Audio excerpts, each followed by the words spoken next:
हमारे पास एक cyclic quadrilateral है, साइक्लिक पैरेललोग्राम है, और उसे क्या प्रूव करना है? रेक्टेंगल। अब रेक्टेंगल पैरेललोग्राम है, अपोजिट साइड्स इक्वल हो गए बाय प्रॉपर्टी। अपोजिट साइड का हमें कुछ चक्कर नहीं है, क्या दिखाना है? बस एंगल्स को 90 डिग्री दिखाना है, ठीक है। अब सिर्फ एक ही एंगल को 90 दिखाएंगे, सारे एंगल्स को 90 नहीं दिखाना है। याद है ना, इस क्वाड्रिलेटरल के चैप्टर में मिला था ना, उसमें बस एक पैरेललोग्राम था, prove that a parallelogram is a rectangle question मिला था। अब जिस पैरेललोग्राम का एक एंगल राइट एंगल हो जाए, उसके सारे एंगल्स, बाकी सारे एंगल्स वैसे 90 हो जाते हैं, ठीक है। अब देखो मैं समझाऊंगा अभी। तो सबसे पहले देखो क्या बोला है, prove that a cyclic parallelogram is a rectangle. हमारे पास एक साइक्लिक बोला है तो सर्कल के अंदर होना चाहिए, सर्कल बना ली, ठीक है।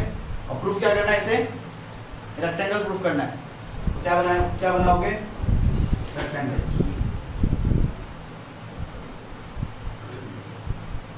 ठीक है। अच्छा थोड़ा फिगर इधर उधर हो गया, कोई बात नहीं।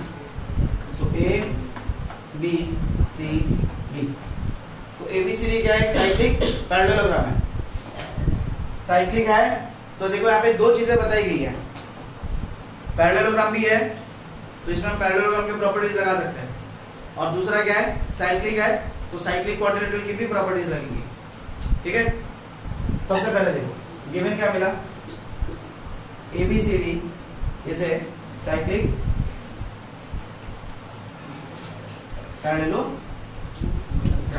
तो देखो साइक्लिक भी है और पैरेललोग्राम भी है, और प्रूफ ये करना है दैट ABCD इज ए, क्या प्रूफ करना है? ABCD को रेक्टेंगल प्रूफ करना है। अब देखो कैसे। तो सबसे पहले हम पैरेललोग्राम है ना, तो पैरेललोग्राम की प्रॉपर्टी कंसीडर करते हैं, ठीक है। तो अगर पैरेललोग्राम बोले, पैरेललोग्राम के एंगल्स की क्या प्रॉपर्टी होती है बताओ?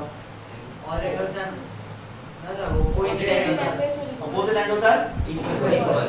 So if I take angle A will be equal to angle C.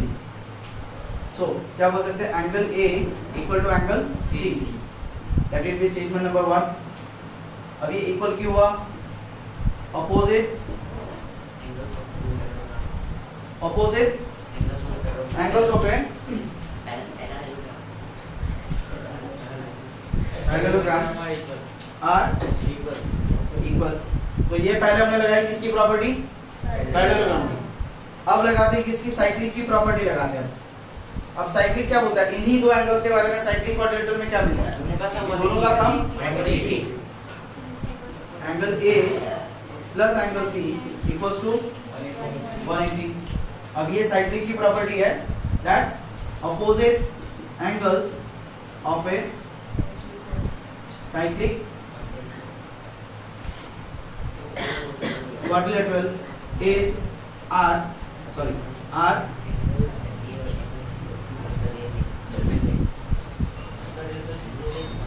supplementary।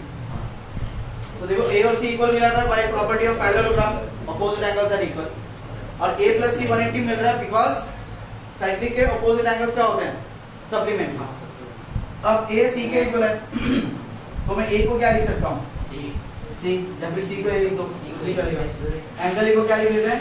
Angle C plus angle C equal to, तो C कहाँ से मिला ये? From statement number 1। तो C plus C twice angle C equal to 180। 2 से 180 काटेंगे कितना मिल गया?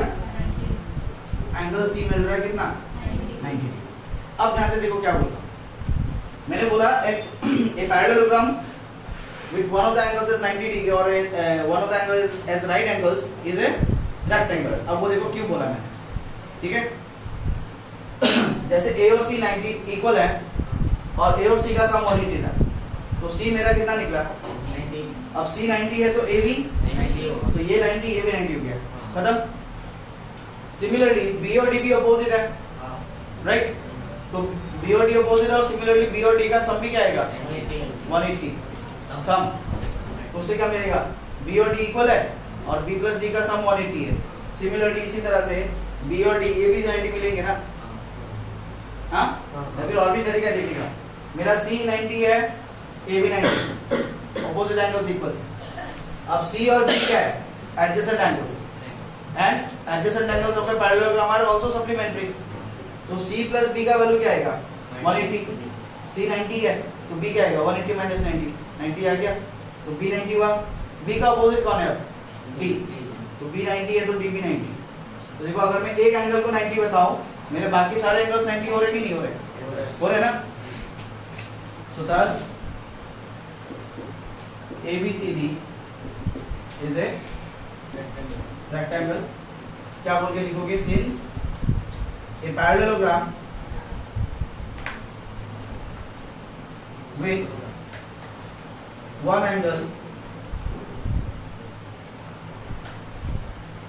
with one right angle, sorry, a parallelogram with one right angle is a